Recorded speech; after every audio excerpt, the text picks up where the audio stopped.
ओम साई राम। मैं नीतू अपने YouTube channel Sai की राह के माध्यम से आज महापारायण के बारे में आपसे बात करूंगी। महापारायण क्या है? महापारायण साईं सच्चरित्र का पाठ करना होता है, जिसमें साईं की जीवन लीलाओं और चमत्कारों का वर्णन किया गया है।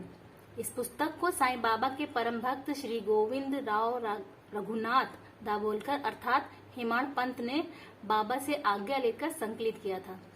इसे हिंदी में रूपांतरित किया है श्री शिवराम ठाकुर जी ने और इसमें 51 अध्याय हैं। अब प्रश्न यह है कि इसे कैसे, कब और कहाँ, कितने दिन तक करना है।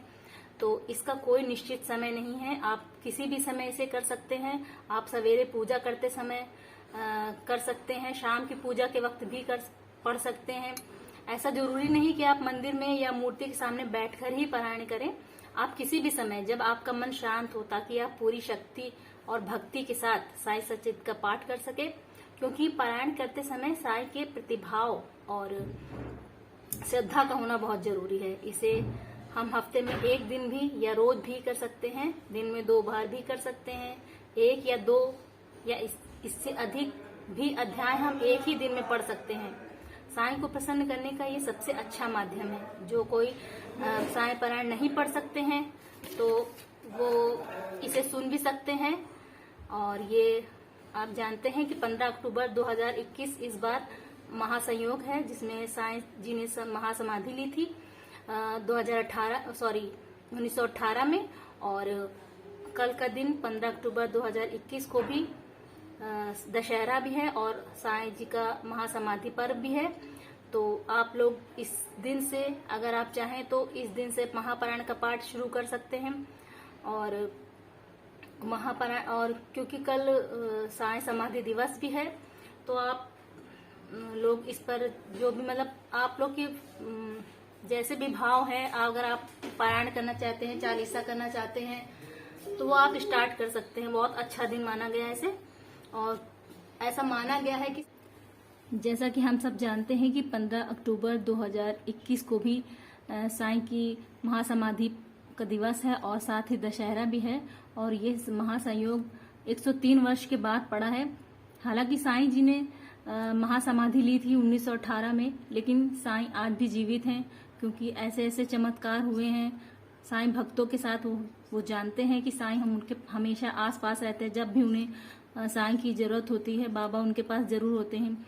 ऐसा ही एक एक्सपीरियंस मेरा है जो मैं आप सबके साथ शेयर कर रही हूँ। जो भी हाल में ही हुआ है, बात अगस्त की है 2021 की, जब मेरी सिस्टर का जो छोटी हैं उनका एग्जाम था। तो उनका एग्जाम सेंटर काफी दूर पड़ा था, यानी जहां हम रहते हैं उससे बहुत दूर था। हम लखनऊ के रहने वाले हैं, तो लखनऊ की एज पर एक तरह से कहिए वो वहां पर पड़ा था और कभी उस क्षेत्र में हम लोगों को आना जाना नहीं था। तो भाई का क्योंकि ऑफिस था, तो उन्हें ऑफिस जाना था, उनकी छुट्टी भी नहीं थी। तो जिस कारण से दिक्कत आ रही थी कि इनके साथ कौन जाएगा, वो अकेले कहीं भी नहीं जाती हैं। तो मैंने कहा कि चलो मैं चलती हूँ, क्योंकि उस जगह पर मैं पहले एक बार जा चुकी हूँ एग्जाम देने। मेरा भी सेंटर एक बार वहां पर पड़ा था, तो मैं जा चुकी हूँ। तो मैंने कहा चलो मैं चलती हूँ। तो वो टेम्पो स्टैंड से सीधा ही रास्ता है, हालांकि है बहुत दूर, लेकिन टेम्पो स्टैंड से अगर टेम्पो पर बैठे तो वो सीधे उस जगह पर उतारता जहां पर की सेंटर है। और उसके बाद थोड़ा रास्ता 15 मिनट का जो पैदल था, जिस वक्त मैं गई थी उस वक्त वो पैदल रास्ता था, वो बहुत उबड़ खाबड़ था। वहां पर ऑटो टैक्सी कुछ भी नहीं चलती थी। तो हम लोग निकले करीब, उनका पेपर 9 बजे से था, तो हम लोग घर से निकले हैं करीब 7 बजे। और कि लेट ना हो जाए, थोड़ा सा जल्दी निकलते हैं। वैसे भी ऑटो टेम्पो वाले जब तक उनकी टैक्सी भर नहीं जाती है वो बढ़ते नहीं है, उसमें भी टाइम हो सकता था। ये सब सोचते हुए हम लोग 7 बजे घर से निकले। और हालांकि जब हम लोग स्टैंड पे पहुंचे तो खाली टेम्पो हम लोगों को मिली। उसको भरने में उनको लगभग आधा घंटा लग गया सवारी लेने में। तो फिर हम जब यहाँ से चले तो हम लोग वहाँ सेंटर पे करीब पहुंचे हैं 8 बजे। जहाँ पर उन्होंने टेम्पो उतारे वहां पर 8 बज चुके थे लगभग। और उसके बाद एक पतला रास्ता था, जो अभी इस समय थोड़ा बन गया है, डेवलप हो गया है थोड़ा एरिया। तो वहां पर ऑटोज खड़ी थी। तो जो 15 मिनट का रास्ता था, लेकिन फिर भी वो सब सवारियों से 10-10 रुपए पर सवारी ले रहे थे। तो हम लोगों ने कहा कि चलो अभी इस तरफ से ऑटो करके चले जाते हैं और लौटते समय पैदल ही चले आएंगे क्योंकि बहुत लंबा रास्ता नहीं है। तो हम लोगों ने ऑटो कर ली और सेंटर पर ठीक समय से पहुंच गए। उनकी एंट्री हो गई थी और लगभग उस वक्त जब उनकी एंट्री हुई थी उस वक्त 8:30 बज चुका था। घर से निकले थे 7 बजे, तो सवेरे सवेरे कुछ खाने का मन नहीं था तो कुछ भी खा कर नहीं गए थे। तो वो एग्जाम देने चली गई और फिर वहां पर बहुत सारे जो पेरेंट्स साथ में आए हुए थे या गार्जियंस आए हुए थे वो भी वहीं आसपास। लगभग 10 बज चुका था और गर्मी से मेरी हालत खराब होने लगी थी। स्कूटी बैठे बैठे मेरी तबीयत अचानक से बहुत ज्यादा खराब होने लगी, मुझे बहुत वीकनेस लगने हुई और जी बहुत ज्यादा मतलाने लगा।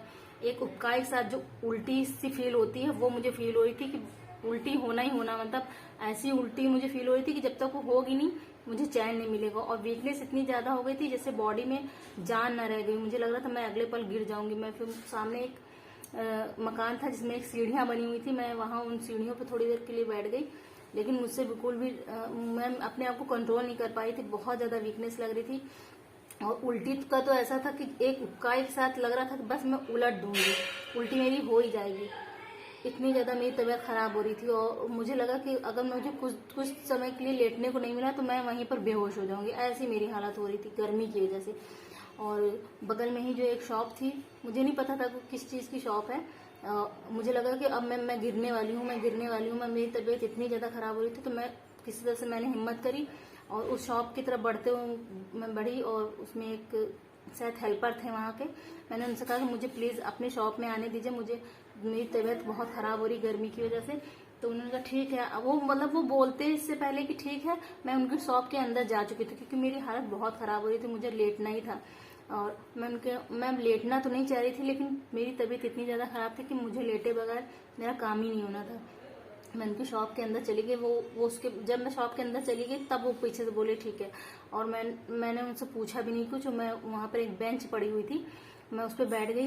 तो वहाँ के जो ऑनर थे या मालिक जो भी थे वो सामने की तरफ बैठे हुए थे, काउंटर लगा हुआ था, थोड़ा सा पीछे था काउंटर, बैठे थे, उस पर काफी सारे कार्टून्स रखे थे, कार्टून जो डब्बे होते बड़े बड़े वो रखे हुए थे और उसके पीछे उनके मालिक बैठे थे। मैं इधर बैठी थी तो वो मुझे दिख रहे थे लेकिन मुझसे बैठते नहीं बन रहा था। तो मैं जो बेंच लगी थी मैं वहां पर लेट गई। मैं लेटना नहीं चाहती थी क्योंकि थोड़ा सा ऑकवर्ड लगता है वहां पर लेटना, लेकिन मैं अपनी बॉडी नहीं संभाल पा रही थी, मैं अपने आप को संभाल नहीं पा रही थी, तो मैं वहां पर लेट गई।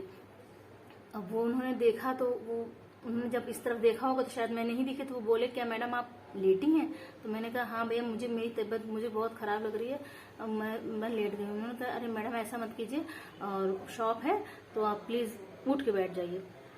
मुझे पता था कि वो सही कह रहे थे वो बात, पर मेरी तबीयत ऐसी हो गई थी कि मुझे लेटना था, मगर जैसे उन्होंने बोला कि नहीं आप उठ जाइए तो मुझे भी लगा कि उठना चाहिए, मगर मेरी हालत बहुत ज्यादा खराब थी। मैंने साईं का नाम लिया कि साईं प्लीज मुझे यहाँ पर से किसी तरह से मुझे यहाँ पर ठीक कर दीजिए, मैं जब घर चली जाऊँ तब मुझे मेरी तबीयत भले ही खराब हो जाए, मुझे अभी के अभी यहाँ पर ठीक कर दीजिए। मेरी उल्टी ऐसी थी कि जो उबकाई के साथ में जो एक उल्टी बिल्कुल बाहर निकलने के लिए एकदम पीक पर जो होती उस टाइप की हो रही थी। मैं सोची थी अगर मैंने यहाँ कर दी उनकी शॉप गंदी हो जाएगी। मैंने बाबा से जैसे बस इतनी सी बात बोली कि बाबा मुझे यहाँ पर ठीक कर दीजिए, मुझे उल्टी नहीं होनी चाहिए, मुझे अभी यहाँ पर ठीक कर दीजिए, मैं घर चली जाऊँ फिर मेरे कुछ भी हो जाए। मैंने इतना कहा भर था और मैं उठ के बैठी। आप यकीन मानिए कि मेरी उल्टी जो मुझे इतनी ज्यादा फील हो रही थी कि बस हो जाएगी, वो तुरंत ठीक हो गई। जैसे लग ही नहीं रहा था कि वो मेरी तबीयत खराब, मेरी तबीयत में भी कंट्रोल हो गया। मेरी जो वीकनेस लग रही थी, हालांकि उन लोगों ने पूछा था मुझसे कि पानी पियेंगी क्या, पर मैंने पानी के लिए मना कर दिया क्योंकि मुझे लग रहा था पानी पीऊंगी तो शायद और ज्यादा मतलब उल्टी तो फिर हो ही जाएगी। तो मैंने उनको पानी के लिए मना कर दिया था, हालांकि मेरे पास पानी था। जब मैं उठकर बैठी हूँ तो मेरी जो उल्टी मुझे फील हो रही थी वो ठीक हो चुकी थी। मेरी जो तबीयत मुझे वीकनेस लग रही थी, एक बेहोशी सा फील हो रहा था कि मैं बेहोश हो जाऊंगी, वो सब कंट्रोल हो गया। मुझे थोड़ी तबीयत ठीक लगी तो फिर मैंने पानी पिया। तो देखिए बस मैंने सिर्फ कहा और साईं ने मेरी सुन ली। तो साईं हमेशा हमारे आसपास रहते हैं, हमेशा आसपास रहते हैं। जब हमें जरूरत होती है, जब इंस्टेंट जरूरत होती है तो भी वो हमारे पास होते हैं। तो खैर मेरी तबीयत थोड़ी ठीक हो चुकी थी, वो वाली स्थिति नहीं थी, मेरी तबीयत ठीक लग रही थी मुझे। फिर और एग्जाम भी खत्म होने वाला था तो मैं उनकी दुकान से उनको थैंक्स बोल के निकल आई। तो मैं जब निकली तो मुझे लगा कि गर्म बहुत ज्यादा है, किसी तरह से यहीं से हमें ऑटो मिल जाए तो बढ़िया रहेगा, और डायरेक्ट मतलब अपने घर तक। तो और वो जगह पे ज्यादा ऑटो हमें लगता चलती नहीं थी, क्योंकि एग्जाम उस दिन था, तो शायद लोग एक दो ऑटोज वाले स्पेशली वहां पर चला रहे होंगे। तो जब मैं बाहर निकली, एग्जाम खत्म होने लगा था, तो मैं पहले निकल आई थी बाहर, तो सामने मैंने देखा कि एक टेम्पो खड़ी हुआ था, एक टैक्सी खड़ी हुई थी खाली। और मैंने अपनी सिस्टर से एक जगह बताई थी कि मैं आपको यहीं पर मिलूंगी, तो हालांकि मैं चाह रही थी कि मैं जाकर टैक्सी में बैठ जाऊं, ताकि कोई और पब्लिक मतलब और जो लोग आए हुए हैं वो उसमें भर ना जाए, बैठ ना जाए। तो लेकिन क्योंकि मैं बता चुकी थी उनसे कि मैं यहाँ पर मिलूंगी, तो मैं वहां से हट भी नहीं सकती थी, वो फोन मेरे ही पास थे। जब वो आई तो फिर हमने कहा चलो वो टैक्सी के पास चलते, और एकदम से एक हुजूम सा आ गया था टैक्सी भरने में बैठने के लिए, और 2-3 और ई रिक्शाज थे, जिसमें लोग एकदम मधुमक्खी के छत्ते की तरह एकदम जैसे टूट पड़े थे उस पर, और बहुत सारी सवारियां थी जो बैठने के लिए वो कर रही थी। वो जो टैक्सी थी, हम लोग उस टैक्सी के पास गए, उनसे बोला कि हमें यहाँ पर जाना है। उन्होंने कहा नहीं, हम वहां पर नहीं जाएंगे, हम दूसरी जगह जाना है हमें। तो भी हम लोग 2 मिनट खड़े रहे, पता नहीं उन्होंने क्या सोचा। उन्होंने कहा ठीक है आप बैठ जाइए। मुझे लग रहा था कि गर्मी की वजह से मेरी तबीयत ना खराब हो जाए, तो ये कम से कम मुझे टैक्सी मिल जाए। तो देखिए मुझे वो टैक्सी भी मिली, और हम लोग उसमें बैठे, और मैं टैक्सी में बैठी तो मेरी बिल्कुल तबीयत ठीक थी, ना मुझे जी मतली कर रहा था, ना मेरी कमजोरी लग रही था, मुझे बेहोशी फील हो रही थी, कुछ भी नहीं, मतलब पूरी तरह से मैं ठीक। और वो ही टैक्सी पूरे हम जहां पर हमें उतरना था वहीं पे उतरे, और घर पर आए बिल्कुल नॉर्मल। तो ये साईं की कृपा है, ये साईं का चमत्कार मेरे साथ हुआ है। और मेरी तबीयत बिगड़ जाती तो पता नहीं क्या सिचुएशन होती, छोटी बहन थी, वो कैसे संभालती सिचुएशन को मुझे नहीं पता। लेकिन कहते हैं कि बाबा को दिल से याद करो, भाव से याद करो, श्रद्धा रखो, तो बाबा जरूर आते हैं। तो ये एक मेरा अनुभव रहा है साईं के साथ। तो साईं को धन्यवाद नहीं दूंगी, क्योंकि साईं तो हमेशा हर किसी के पास मौजूद रहते हैं जो उनके भक्त हैं। और साईं बस इसी तरह से हर किसी पर कृपा करें। और एक चीज मैं और कहना चाहती हूँ कि एक हमारे काफी लोग हैं जो मुझे फोन करते हैं, काफी परेशान हैं अपनी तकलीफों से। एक बलिया के भैया हैं, नाम मुझे याद नहीं आ रहा, और एक विजया लक्ष्मी करके मैडम है, वो भी काफी परेशान है, कुछ दिक्कतें हैं। तो मैं चाहती हूँ कि आप सब लोग प्लीज उनके लिए प्रेयर करें साईं से, कि उनकी जो भी दिक्कतें हैं वो दूर हो जाएं, और उनको साईं उनकी परेशानियों से उनको उबार ले जाएं। इसी के साथ साईं सभी साईं भक्तों को तन मन धन से स्वस्थ रखें, खुश रखें, इस कामना के साथ ओम साईं राम।